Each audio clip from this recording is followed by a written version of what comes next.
जिंदगी बहुत तेजी से बदल रही है। इस भागती दौड़ती जिंदगी में हम अपने स्वास्थ्य का ख्याल नहीं रख पाते हैं। इसे ध्यान में रखते हुए दूरदर्शन केंद्र पोबलर समय समय पर आपको अनेक बीमारियों एवं उनके निवारणों से अवगत कराता रहता है।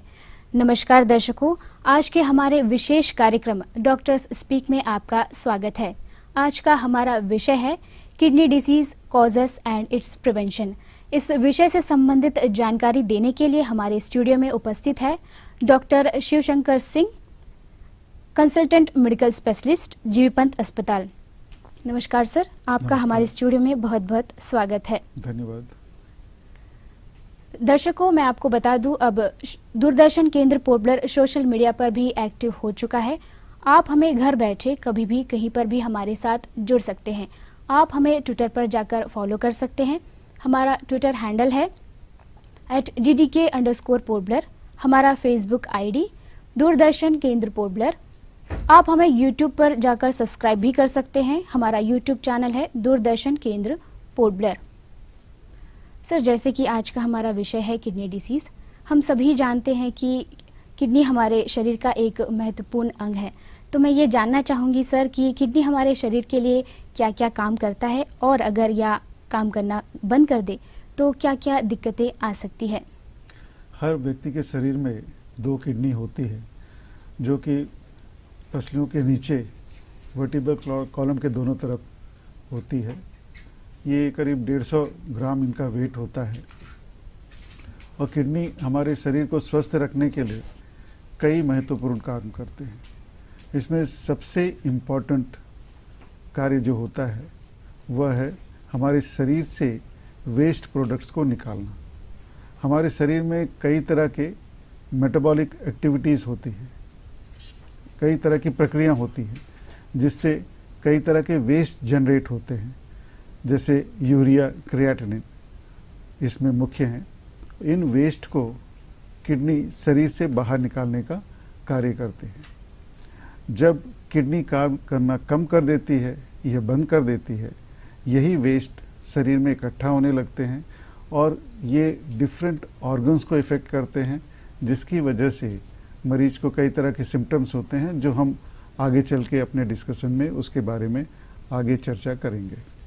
इसके अलावा किडनी हमारी बॉडी में वाटर और इलेक्ट्रोलाइट बैलेंस को मेंटेन करने का एक महत्वपूर्ण काम करती है।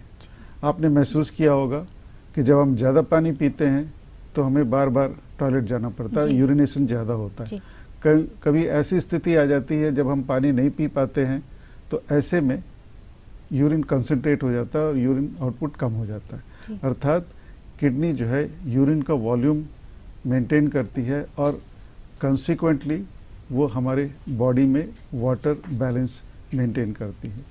जब भी किडनी इफेक्टेड होती है तो ये प्रक्रिया प्रभावित होती है, जिससे शरीर में वाटर एक्सेस हो जाता है और मरीज के शरीर में सूजन आ जाता है। पैर में सूजन हो जाता है, चेहरे में सूजन हो जाता है, पेट में सूजन आ जाता है।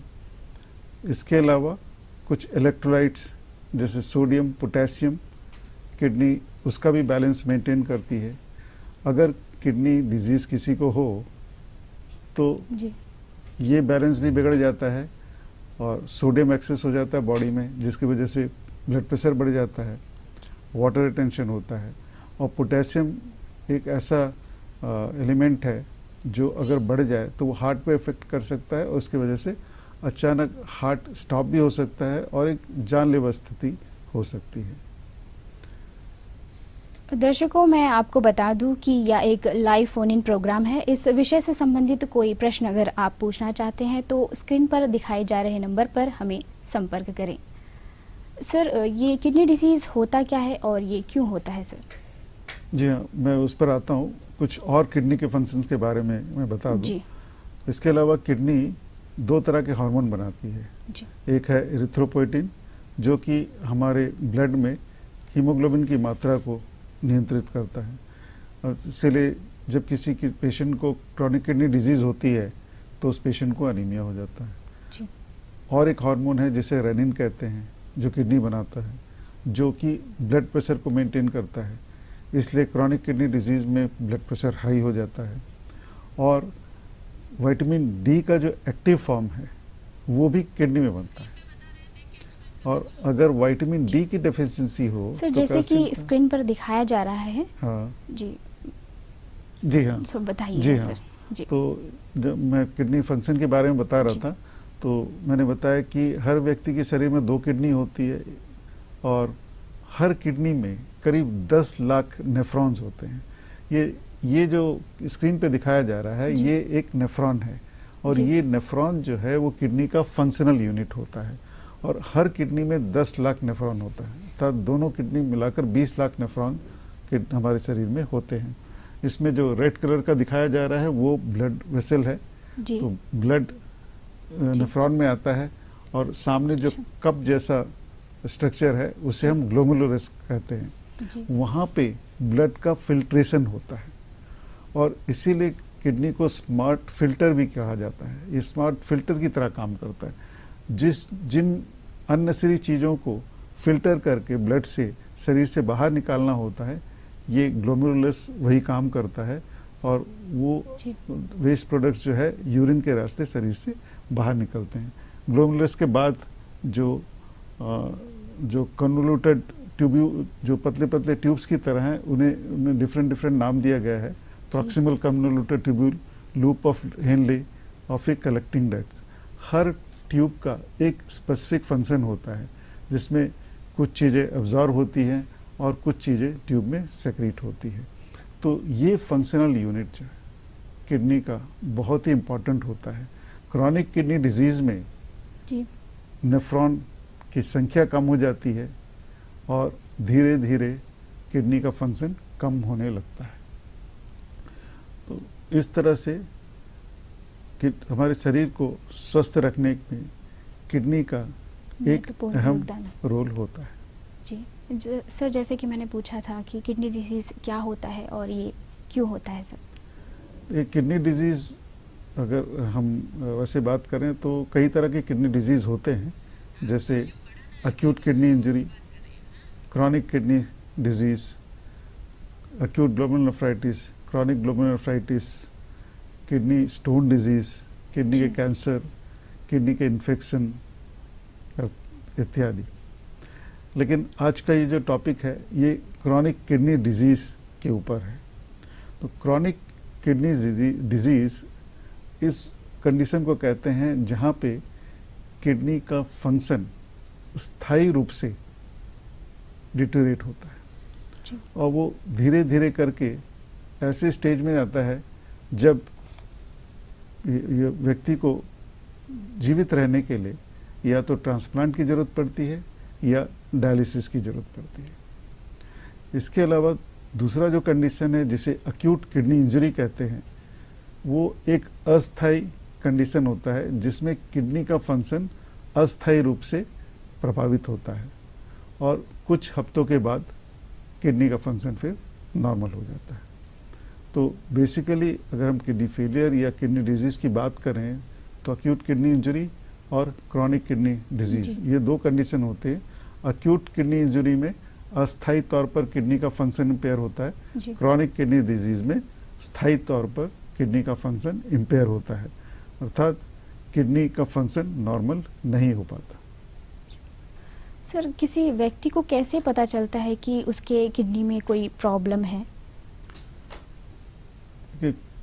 किडनी डिजीज़ में शुरुआत में कोई सिम्टम्स नहीं होता है, क्रॉनिक किडनी डिजीज़ की मैं बात कर रहा हूँ, और जब तक किडनी का फंक्शन 50% से ज़्यादा प्रभावित नहीं होता है तब तक ब्लड टेस्ट भी अबनॉर्मल नहीं होते हैं और पेशेंट को कोई सिम्टम्स भी नहीं होता है।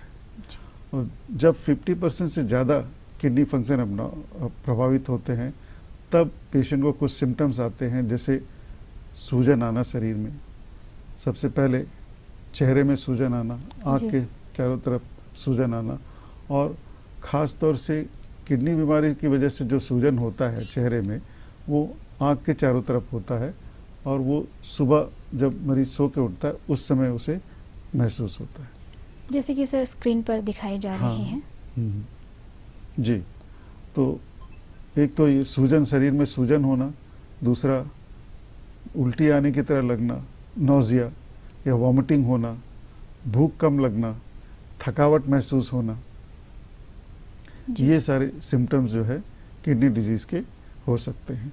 तो अगर किसी व्यक्ति को शरीर में सूजन होता है, जैसे पैरों में अगर सूजन होने लगती है या चेहरे पे सूजन होता है, तो उसे ये अपनी जांच करानी चाहिए कि कहीं ये किडनी डिजीज़ की वजह से तो नहीं है। सर, ये किडनी डिजीज़ के स्टेजेस होते हैं क्या? अगर होते हैं तो कितने स्टेजेस होते हैं? किडनी डिजीज़ के, क्रोनिक किडनी डिजीज़ के 5 स्टेजेस होते हैं, स्टेज 1 to 5। स्टेज 1 में GFR, जिसे हम कहते हैं ग्लोमेरुलर फिल्ट्रेशन रेट, GFR, जैसे स्क्रीन में दिखाया जा रहा है जी, ये 90 ml पर मिनट से ऊपर होता है।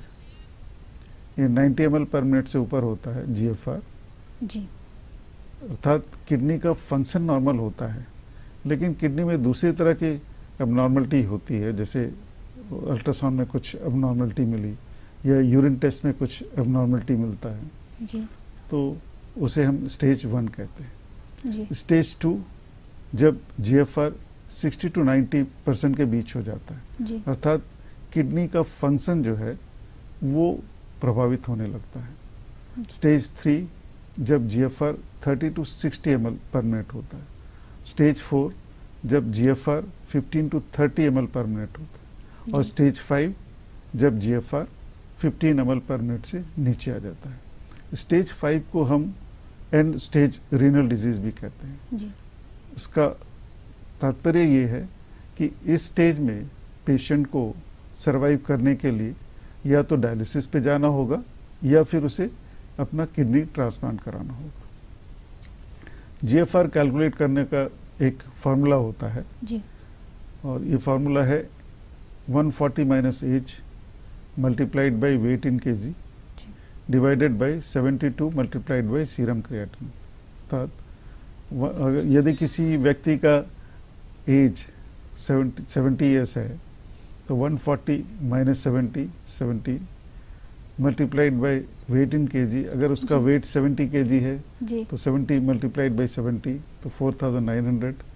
अगर उसका सीरम क्रिएटिन 1 है तो डिवाइडेड बाई 72 मल्टीप्लाइड बाई 172, तो मतलब 4900 डिवाइडेड बाई 72।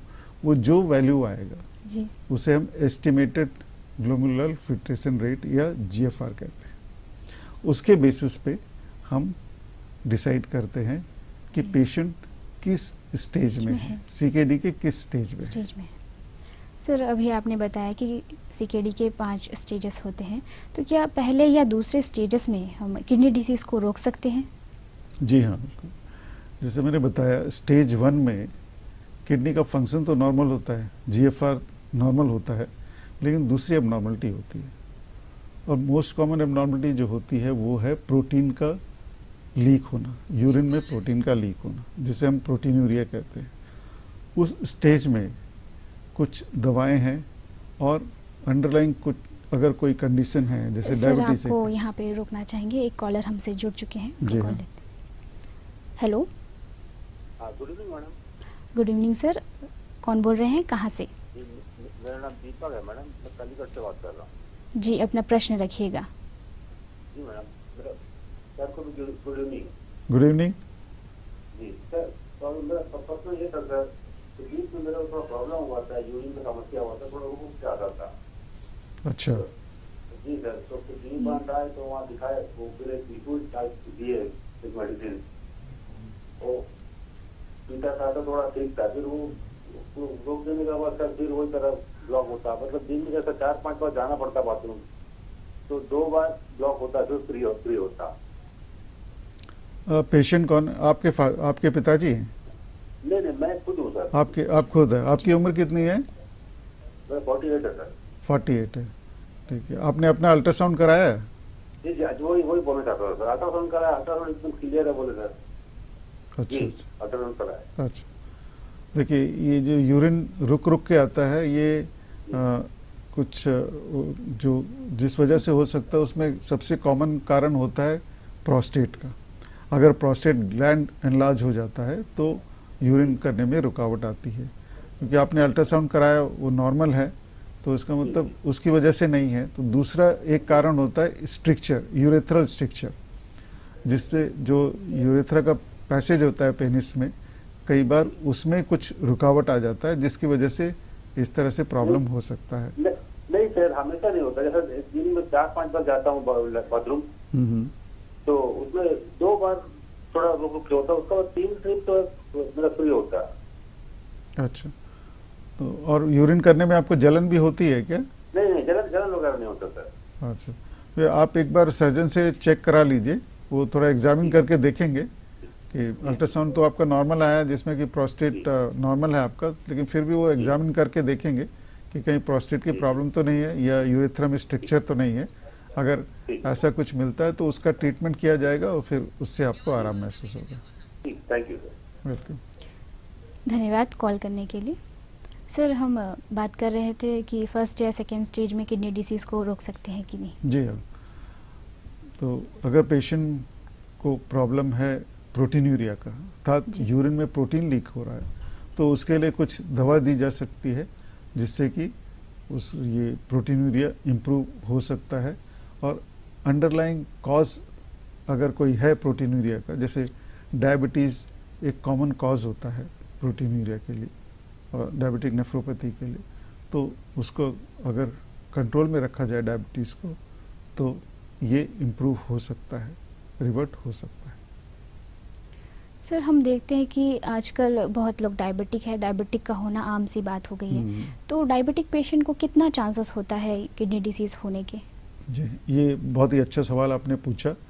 अगर हम रिस्क फैक्टर्स की बात करें तो क्रॉनिक किडनी डिजीज़ का, तो डायबिटीज़ एक बहुत ही इम्पॉर्टेंट रिस्क फैक्टर है। और जितने भी पेशेंट डायलिसिस पे जाते हैं उनमें करीब 30 से 35% पेशेंट्स जो हैं वो डायबिटीज़ के होते हैं। अर्थात डायबिटीज़ की वजह से उनको किडनी डिजीज़ होती है, क्रॉनिक किडनी डिजीज़ होती है, और उसकी वजह से उनको डायलिसिस की ज़रूरत पड़ती है। उसके बाद नेक्स्ट जो इम्पॉर्टेंट रिस्क फैक्टर होता है वो है हाइपरटेंशन। जितने भी पेशेंट डायलिसिस पे होते हैं, करीब 20-25% केसेस में हाइपरटेंशन क्रॉनिक किडनी डिजीज़ का कॉज होता है। तो डायबिटीज़ एक बहुत ही इम्पॉर्टेंट रिस्क फैक्टर है क्रॉनिक किडनी डिजीज़ के लिए। इसमें डायबिटीज़ का ड्यूरेशन एक इम्पॉर्टेंट रोल प्ले करता है। जी, ड्यूरेशन अगर 10-15 साल से ज़्यादा हो किसी डायबिटीज़ का ड्यूरेशन, तो डायबिटीज़ किडनी डिजीज़ होने की संभावना अधिक होती है। और ये देखा गया है कि जिन पेशेंट में टाइप 2 डायबिटीज़ के मरीजों में डायबिटीज़ का ड्यूरेशन 20 ईयर्स से ज़्यादा होता है, उनमें करीब 50% पेशेंट्स में किडनी इफेक्ट होता है। किसी भी स्टेज में हो सकता है। 20% केसेस में, 50% केसेस में क्रॉनिक किडनी डिजीज़ पाया जाता है।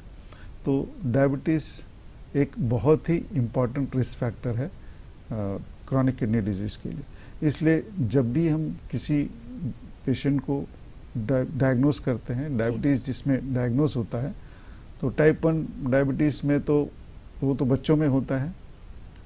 5 साल के बाद हम उसे डायबिटिक किडनी डिजीज़ के लिए स्क्रीन करना शुरू करते हैं। जबकि टाइप 2 डायबिटीज़ जो एडल्ट में होता है, जब उसका डायग्नोस किया जाता है तो हम ये श्योर नहीं होते कि उसे कितने सालों पहले से डायबिटीज़ शुरू हुआ था। तो at the time of diagnosis हम किडनी डिजीज़ के लिए स्क्रीन करते हैं और उसके बाद साल में एक बार किडनी डिजीज़ के लिए उस पेशेंट को स्क्रीन किया जाता है।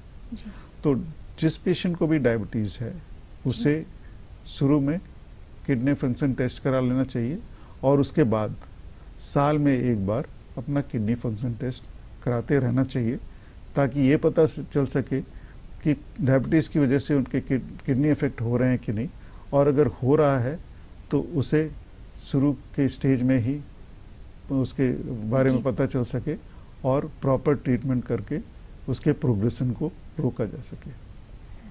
सर, अभी आपने डायबिटिक पेशेंट के बारे में बताया, कि यही प्रश्न मैं बीपी पेशेंट के बारे में भी पूछना चाहूँगी कि ब्लड प्रेशर पेशेंट को भी कितने चांसेस होते हैं किडनी डिसीज़ होने के? जी हाँ, जैसे मैंने अभी बताया कि जितने भी क्रॉनिक किडनी डिजीज़ के पेशेंट हैं जो डायलिसिस पे हैं, करीब 20 से 25% पेशेंट्स में हाइपरटेंशन क्रॉनिक किडनी डिजीज़ का कॉज होता है।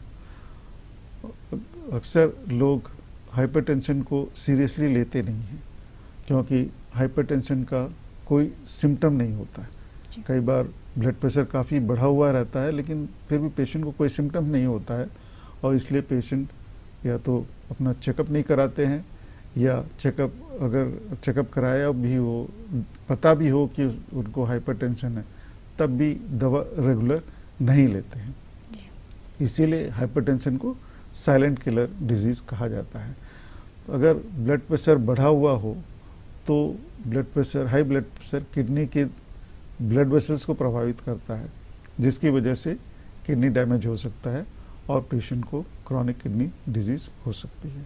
तो इसलिए जब भी किसी को ब्लड प्रेशर डायग्नोज होता है तो उसे अपना किडनी फंक्शन टेस्ट करा लेना चाहिए और उसके बाद साल में एक बार अपना किडनी फंक्शन टेस्ट रिपीट करना चाहिए, ये देखने के लिए कि किडनी इफेक्ट हुआ है कि नहीं। सर, मैं जानना चाहूँगी कि किडनी डिसीज़ का इलाज कैसे करते हैं, इसका मेडिकल ट्रीटमेंट क्या होता है सर? किडनी डिजीज़ का इलाज, क्रॉनिक किडनी डिजीज़ का इलाज उसके स्टेज पे डिपेंड करता है कि पेशेंट किस स्टेज पे है। जैसे मैंने बताया कि 3rd स्टेज से पहले तो पता भी नहीं चलता कि पेशेंट को क्रॉनिक किडनी डिजीज़ है क्योंकि उस समय जो हम ब्लड का टेस्ट करते हैं वो नॉर्मल आता है और 50% से ज़्यादा जब किडनी का फंक्शन डिटेरियोरेट होता है तभी यूरिया क्रिएटिनिन लेवल बढ़ता है और तब हम ये कहते हैं कि क्रॉनिक किडनी डिजीज़ है पेशेंट को। तो जब पेशेंट स्टेज 3 या स्टेज 4 वगैरह में आता है तब हम उसे कंजर्वेटिव मैनेजमेंट पे रखते हैं।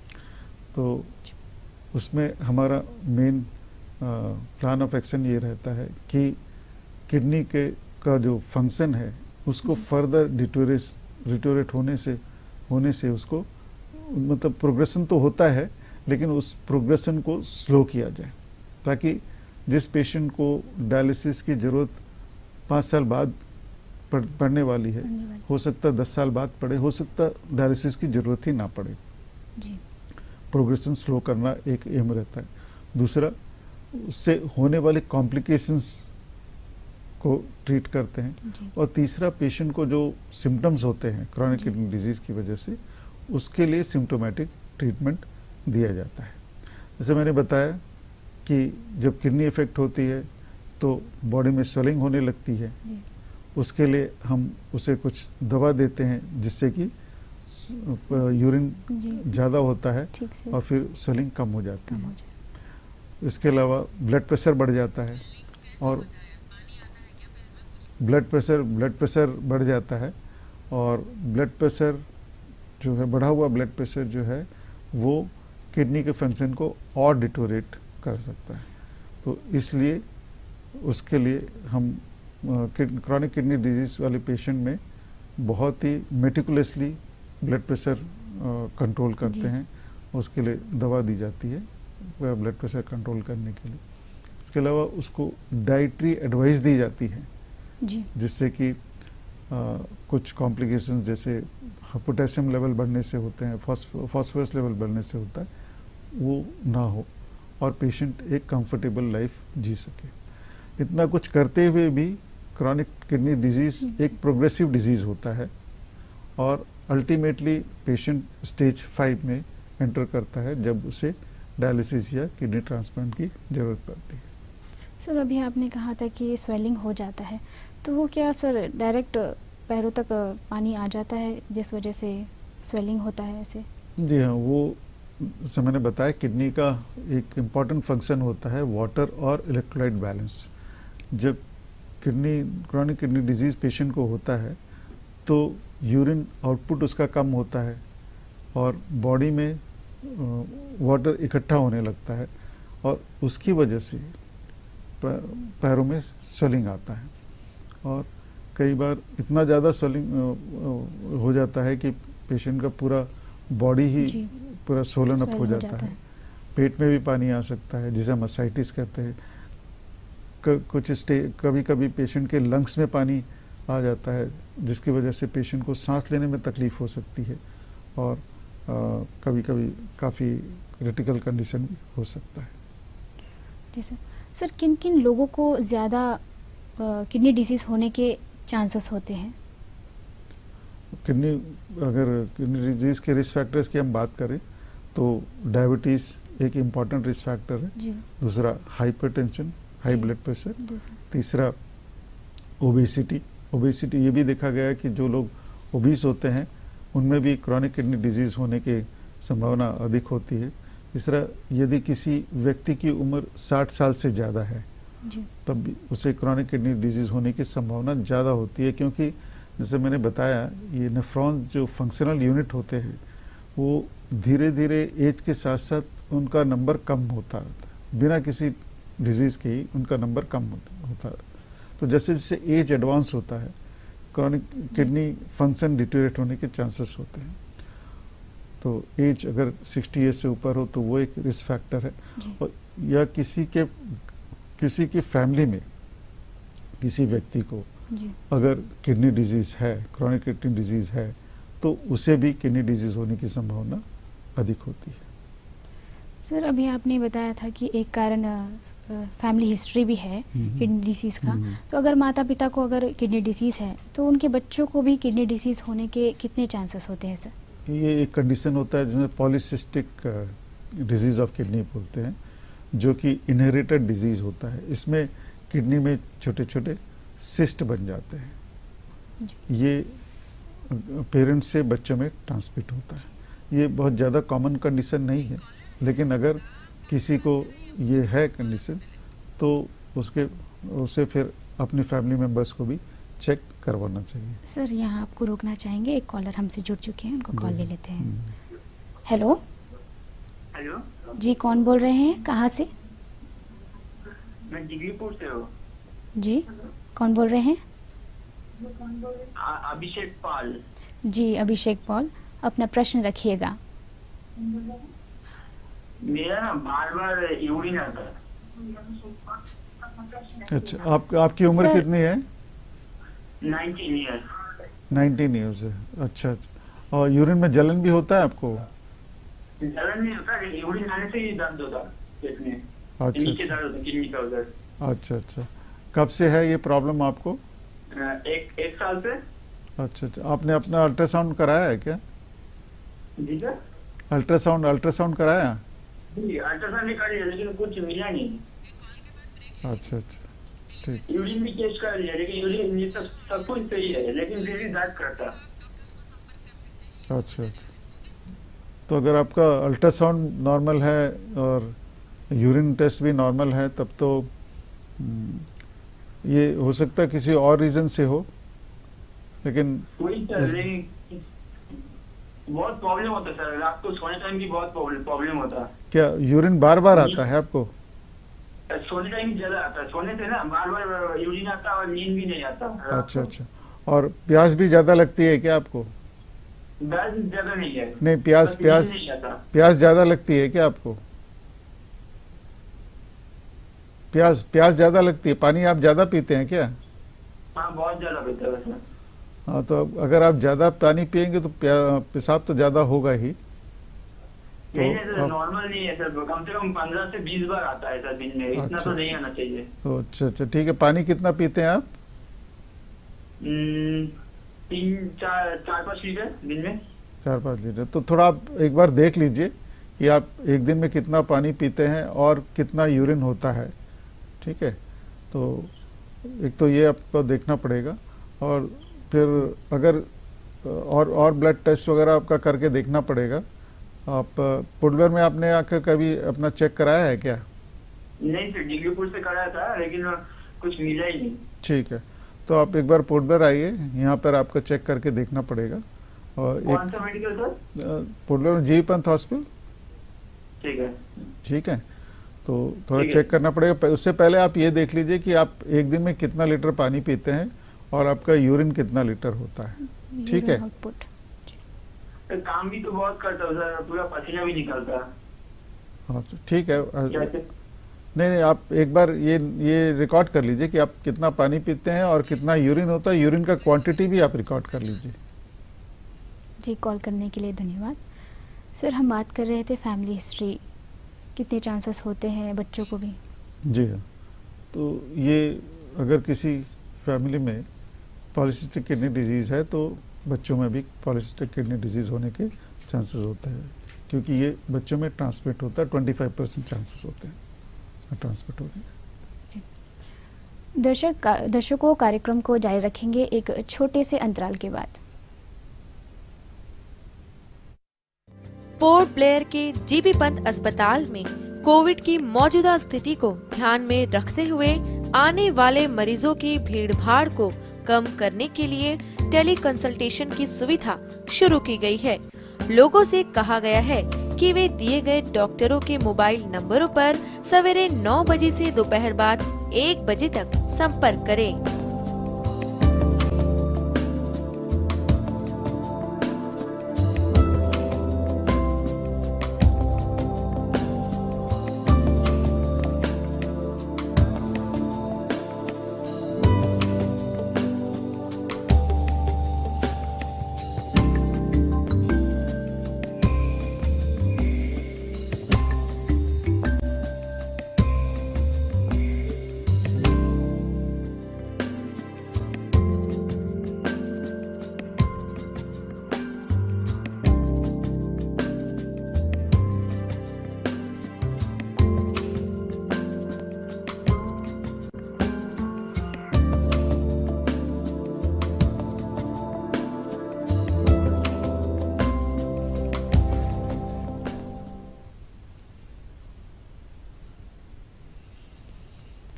सर, जैसे कि हमारे शरीर में रोग प्रतिरोधक क्षमता होती है, कई बीमारियों को हमारी रोग प्रतिरोधक क्षमता खुद ब खुद ठीक कर देती है।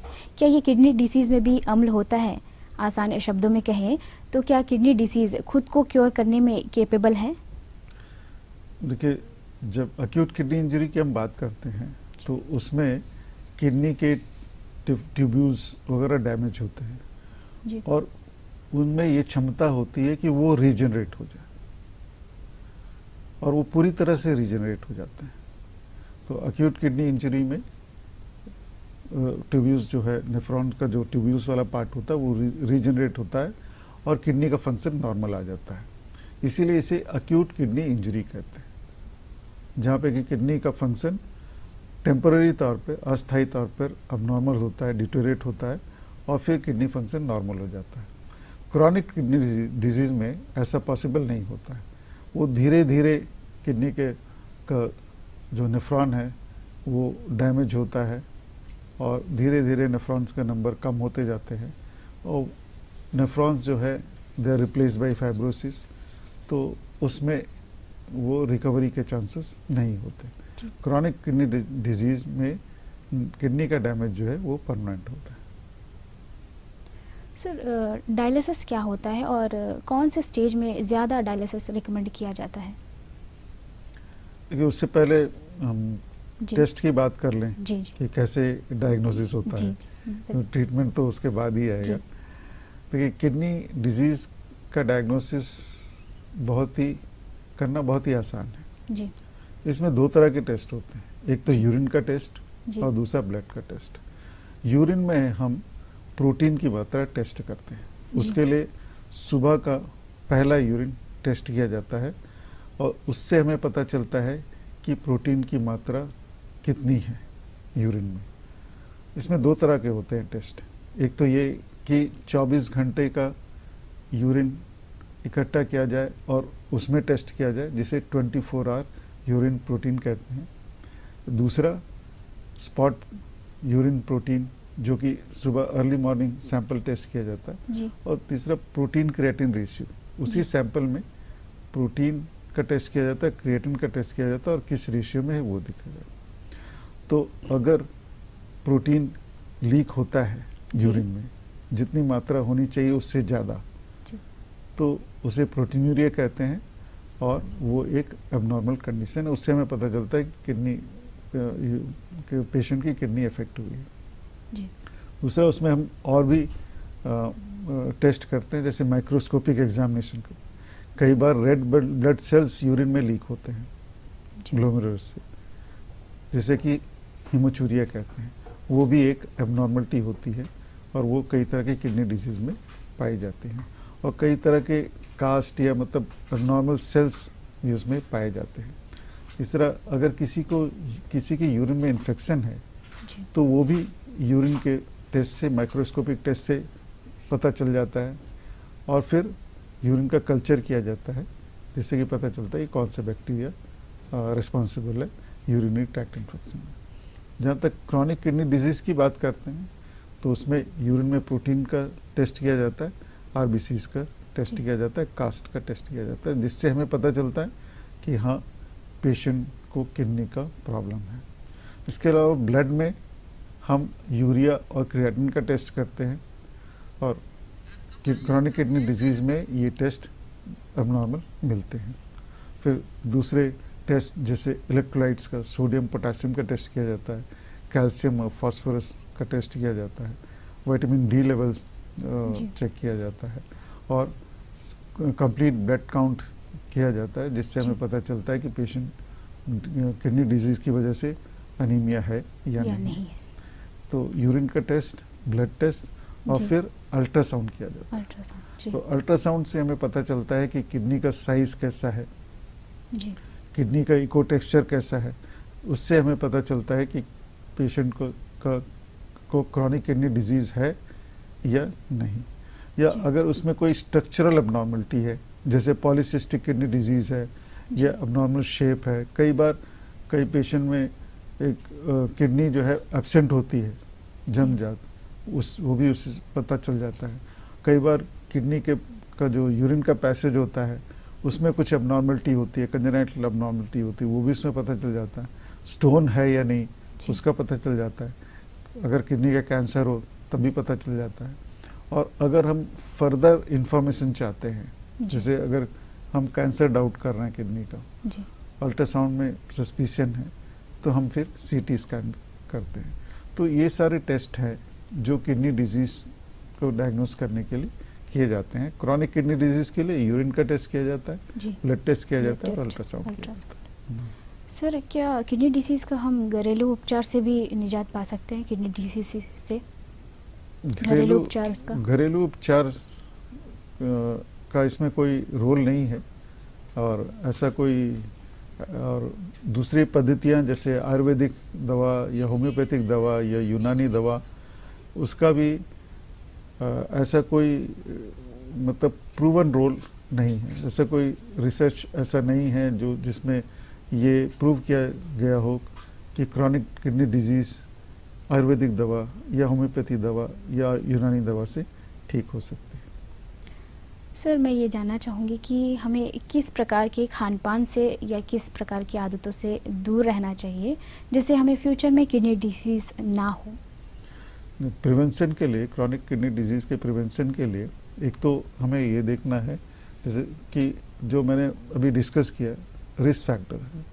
जैसे डायबिटीज़ एक इम्पॉर्टेंट रिस्क फैक्टर है, हाइपरटेंशन एक इम्पॉर्टेंट रिस्क फैक्टर है, और जितने भी क्रॉनिक किडनी डिजीज़ के पेशेंट हैं जो डायलिसिस पे जाते हैं, 50% पेशेंट्स में डायबिटीज़ और हाइपरटेंशन क्रॉनिक किडनी डिजीज़ का कॉज होता है। तो हमें डायबिटीज़ और हाइपरटेंशन के लिए प्रिकॉशन लेना होगा। उसके लिए हमें अपना आइडियल बॉडी वेट मेंटेन करना बहुत ज़रूरी है, और एक हेल्दी लाइफस्टाइल अडॉप्ट करना बहुत ज़रूरी है, जिससे कि डायबिटीज़ और हाइपरटेंशन हम प्रिवेंट कर सकें।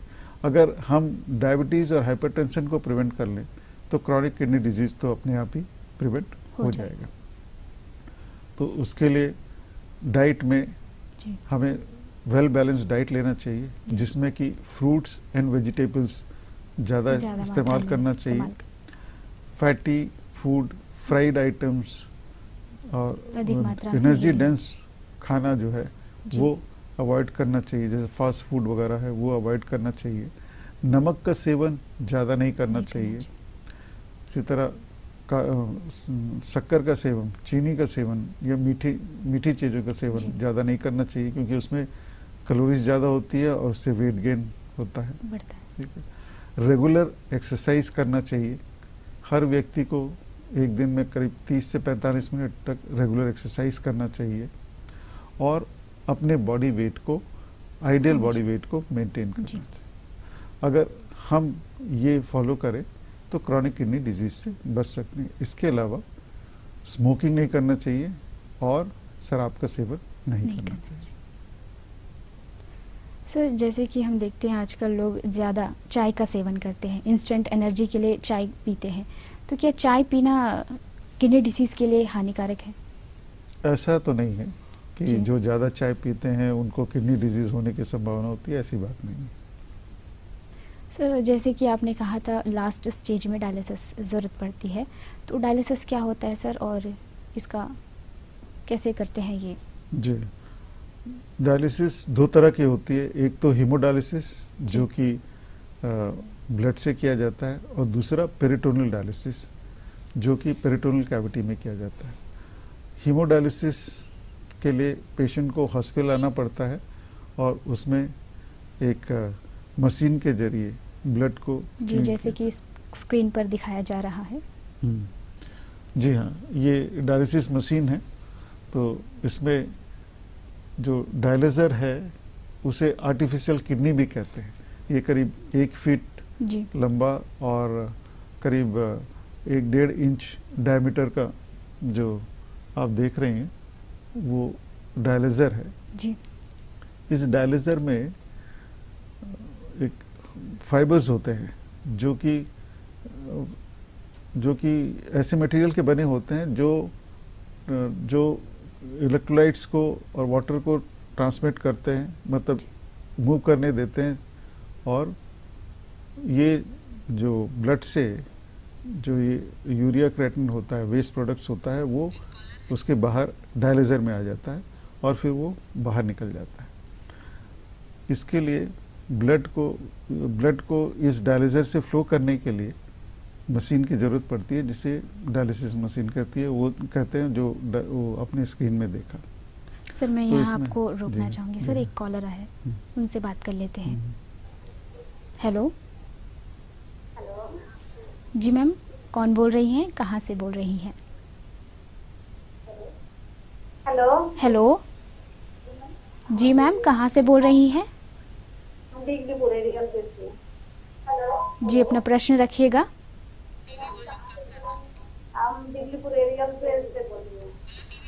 मैम, आप अपना टीवी का वॉल्यूम कम कर दीजिएगा।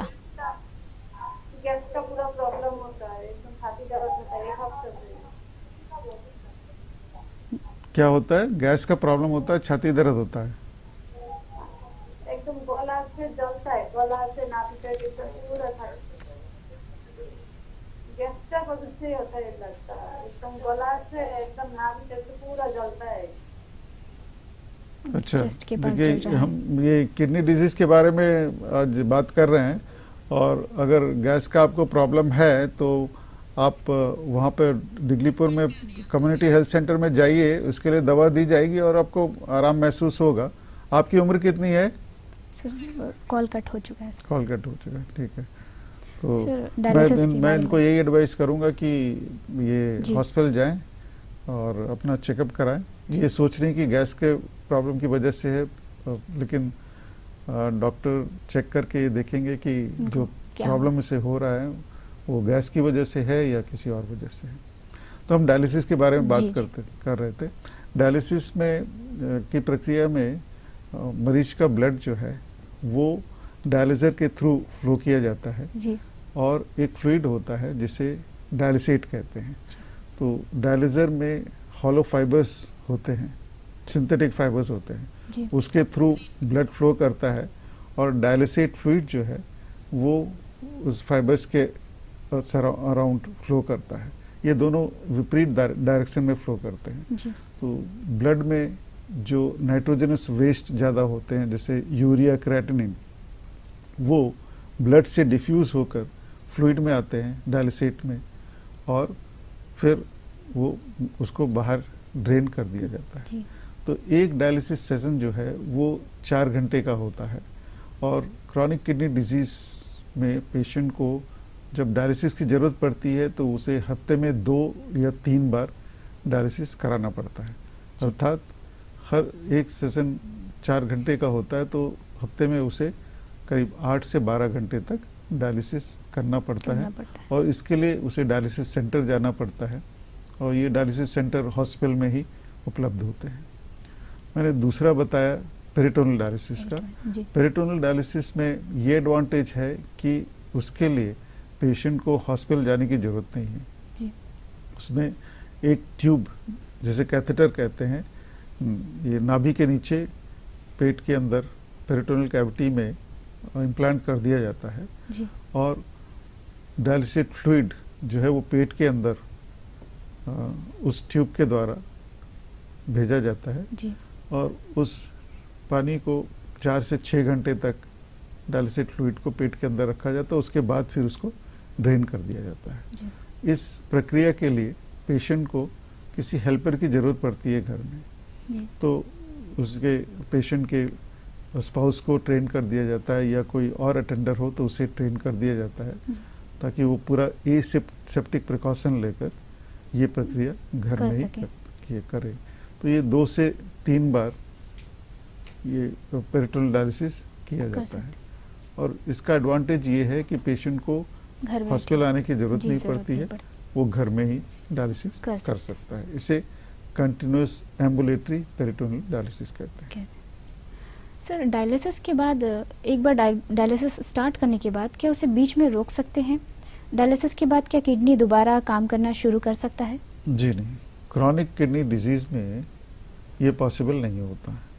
लेकिन अगर किसी पेशेंट को अक्यूट किडनी इंजरी है तो, और अक्यूट किडनी इंजरी इतनी सीवियर है जिससे कि उसे डायलिसिस की ज़रूरत पड़ी, तो उसे कुछ हफ्ते, कुछ दिन या कुछ हफ्ते के बाद किडनी का फंक्शन रिकवर हो जाता है और डायलिसिस को बंद किया जा सकता है। लेकिन क्रॉनिक किडनी डिजीज़ में ऐसा नहीं होता। नहीं। सर, जैसे कि आपने बताया डायलिसिस एक उपचार है, तो लॉन्ग टर्म बेसिस में यह किस हद तक असरदार है सर? मरीज़ के लाइफस्टाइल में क्या असर देखा जा सकता है इसमें?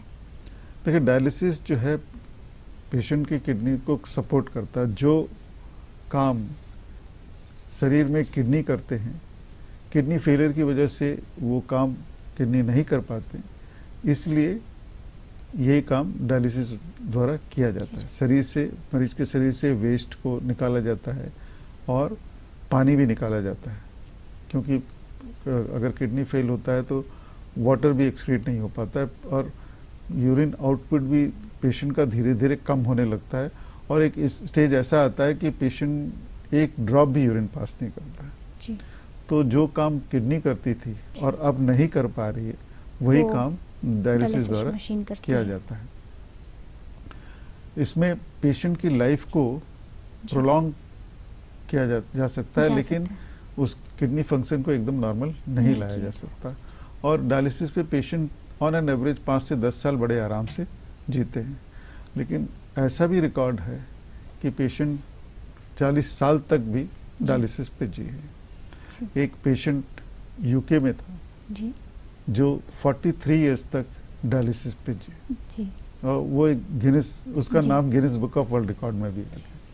अगर हम अपने देश की बात करें तो हमारी कंट्री में बेंगलोर में एक पेशेंट था जो डायलिसिस पे 25 साल तक था। अगर हम अपने आइलैंड्स की बात करें तो यहाँ पर एक फीमेल पेशेंट थी जो डायलिसिस पे 13 साल तक थी। एजेड पेशेंट थी और 13 साल तक वो डायलिसिस पे सर्वाइव करी। तो ऑन एन एवरेज 5 से 10 साल तक बड़े आराम से पेशेंट की लाइफ को प्रोलॉन्ग किया जा सकता है। यहाँ पर मैं अक्यूट किडनी इंजरी के बारे में भी बोलना चाहूँगा, क्योंकि हम बार बार अक्यूट किडनी इंजरी बोल रहे हैं, लेकिन मतलब पेशेंट को, लोगों को भी समझ में आना चाहिए कि अक्यूट किडनी इंजरी क्या है। जैसे मैंने पहले बताया, अक्यूट किडनी इंजरी में किडनी का फंक्शन अस्थायी तौर पर, अर्थात टेम्परली इम्पेयर होता है। और कई ऐसे कंडीशंस होते हैं जो किडनी के फंक्शन को टेम्परली अफेक्ट कर सकते हैं। इसमें सबसे कॉमन होता है इन्फेक्शन। जैसे कोई इन्फेक्शन हुआ बॉडी में और वो ब्लड के जरिए पूरे बॉडी में फैल गया और बॉडी के कई ऑर्गन्स को अफेक्ट किया, तो ऐसे में किडनी भी अफेक्ट हो जाती है, तो उसको अक्यूट किडनी इंजरी हो सकता है। कुछ स्पेसिफिक इन्फेक्शन जैसे मलेरिया में किडनी इफेक्ट हो सकता है, लेप्टोस्पायरिस में भी किडनी इफेक्ट होता है जी। इसके अलावा कहीं पे फ्लूइड पेशेंट को किसी वजह से डिहाइड्रेशन हुआ, जैसे अक्यूट गैस्ट्रोएंटेराइटिस, पेशेंट को उल्टियाँ हो रही है, जुलाब हो रहा है, जिसकी वजह से शरीर का पानी सूख गया, ब्लड प्रेशर डाउन हो गया, उसकी वजह से किडनी में का ब्लड सप्लाई इफेक्ट होता है और किडनी अक्यूट किडनी इंजरी हो सकती है, किडनी को इंजरी हो सकती है। इसी तरह अगर कहीं पे ब्लीडिंग हुआ किसी वजह से, जैसे रोड ट्रैफिक एक्सीडेंट हुआ, काफ़ी ब्लड बह गया, उसकी वजह से बीपी फॉल हुआ, तो किडनी इफेक्ट हो सकता है। या कोई सर्जरी के समय मतलब कोई ऐसा ब्लीडिंग हुआ, ज़्यादा ब्लीडिंग हुआ, जिसकी वजह से ऐसा हो सकता है। प्रेगनेंसी में कुछ कंडीशंस होती हैं जिसमें किडनी इफेक्ट हो सकती है, प्रेगनेंसी इंड्यूस्ड हाइपरटेंशन है, हेल्प सिंड्रोम, इस तरह के कंडीशंस, इक्लाम्सिया, ऐसे कंडीशंस होते हैं जिसमें कि किडनी इफेक्ट हो सकता है। तो इसमें किडनी का फंक्शन टेम्पररी इफेक्ट होता है जी। और डिपेंडिंग अपॉन द सिवियरिटी, अगर किडनी का फंक्शन बहुत ज़्यादा इम्पेयर हो गया तब डायलिसिस की ज़रूरत पड़ सकती है, लेकिन वो कुछ ही दिनों के लिए डायलिसिस की ज़रूरत पड़ेगी। किडनी का फंक्शन जो है वो 2 से 3 हफ्ते में फिर रिकवर होने लगता है और किडनी का फंक्शन पूरी तरह रिकवर हो जाता है। इसे हम अक्यूट किडनी इंजरी कहते हैं। लेकिन क्रॉनिक किडनी डिजीज में किडनी का फंक्शन परमानेंटली डिटेरियोरेट होता है। सर, आप डायलिसिस के बारे में बता रहे थे, तो मैं जानना चाहूँगी सर कि डायलिसिस पेशेंट को क्या डाइट लेना चाहिए? डायलिसिस के पेशेंट को एक तो हम पानी के बारे में ये एडवाइस करते हैं कि वो पानी उतना ही ले जी, जितना कि जैसे कि जिससे कि उसका इनसेंसिबल लॉस जो बॉडी से होता है, जैसे जो पसीने में की वजह से हमारा फ्लूइड लॉस होता है, बॉडी हम सांस लेते हैं उससे भी थोड़ा वेपर के रूप में फ्लूइड लॉस होता है, वो कंपनसेट हो जाए। तो इसका सिंपल सा फॉर्मूला ये है कि जितना भी यूरिन आउटपुट होता है 24 घंटे में, जितना भी यूरिन होता है उसमें 500 ml ऐड कर लें। कई पेशेंट ऐसे होते हैं जो डायलिसिस पे रहते हैं, उनमें यूरिन आउटपुट बिल्कुल भी नहीं होता, तो ऐसे पेशेंट को हम कहते हैं कि आप सिर्फ 500 ml तक पानी लीजिए, उससे ज़्यादा नहीं लीजिए, क्योंकि हमारा प्लान ये रहता है कि एक डायलिसिस से दूसरे डायलिसिस के बीच में 1 से 2 kg के बीच में वेट बढ़े, उससे ज़्यादा वेट ना बढ़े। और ये जो वेट बढ़ता है वो पानी के एक्युमुलेशन से ही बढ़ता है। फिर हम उसे डाइट के बारे में एडवाइस देते हैं, उसके न्यूट्रिशनल स्टेटस को ध्यान में रखते हुए। जो पेशेंट मैलनरिश्ड होते हैं उन्हें हम बोलते हैं कि वो अपना प्रोटीन इंटेक बढ़ाएं।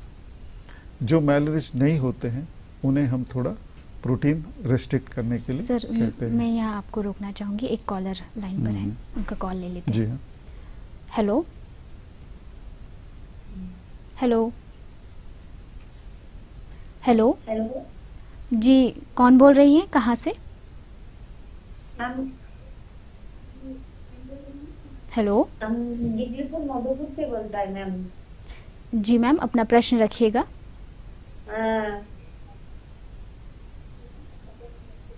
मेरे को ना कभी कभी पेट जलता, पेशाब में दर्द होता, घड़ी घड़ी पुशअप जाता। जी, अच्छा, कब से ऐसा हो रहा है आपको? मेरे को बहुत दिन से सर, हम जिगलीपुर में दिखाया, फिर कोल्लर में दिखाया। अच्छा, तो आपको बार बार पेशाब होता है और पेशाब में जलन भी होती है? हाँ, वही होता है। बुखार भी आता है आपको कभी? बुखार कभी कभी थोड़ा थोड़ा होता है। अच्छा। हाँ। तो आपने पेशाब का टेस्ट करवाया? पेशाब में इन्फेक्शन तो नहीं है? हाँ, पहले तो इधर में कराया, बोलता पेशाब में इन्फेक्शन है, कोल्लर में भी बोला उसी तरह है, लेकिन उसके लिए तो दवाई इधर में दवाई नहीं मिलता सर। अच्छा, तो उसके लिए एक बार कल्चर करके देखना पड़ेगा कि किस बैक्टीरिया की वजह से इन्फेक्शन है, और कल्चर के रिपोर्ट के बेसिस पे ही फिर आपको दवा दी जाएगी और उससे फिर आपको आराम होगा। तो उस कल्चर, यूरिन का कल्चर जो है वो डिगलीपुर में नहीं हो पाएगा, उसके लिए आपको पोर्ट ब्लेयर आना पड़ेगा। तो आप पोर्ट ब्लेयर आइए, यहाँ पे आपकी जांच की जाएगी, उसके बाद फिर ये पता चलेगा।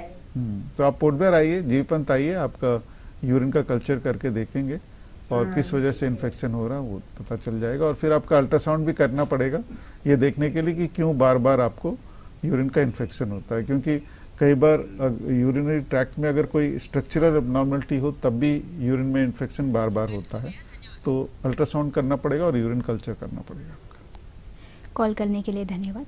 सर, हम डायलिसिस पेशेंट के डाइट के बारे में बात कर रहे थे कि तो और इस तरह से फिर हम प्रोटीन के बारे में एडवाइस करते हैं और हम उसे पोटेशियम के बारे में हम ये एडवाइस देते हैं कि वो हाई प्रोटीन ऐसे फूड आइटम्स अवॉइड करें जिसमें कि पोटेशियम ज़्यादा हो।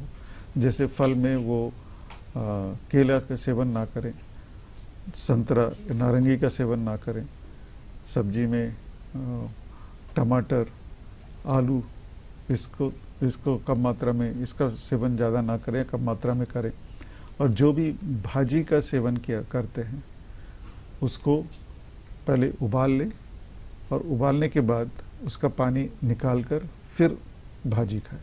सब्जी खा सकते हैं, जो भी सब्जी है यूजुअल सब्जी खा सकते हैं, लेकिन अगर भाजी जैसे पत्ते वाली सब्जी अगर है, जैसे मरसा भाजी, पोई भाजी, पालक, मेथी, इस तरह की कोई सब्जी अगर इस्तेमाल करते हैं तो उसको उबाल ले और उबाल के उसका पानी फेंक दे और फिर उसको नमक का इस्तेमाल जितना कम हो उतना कम करें।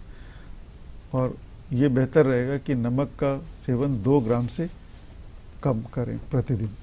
तो इसके लिए नमक वाली खाने की चीज़ों का इस्तेमाल ना करें, जैसे पापड़, चटनी, अचार, इनका इस्तेमाल ना करें खाने में।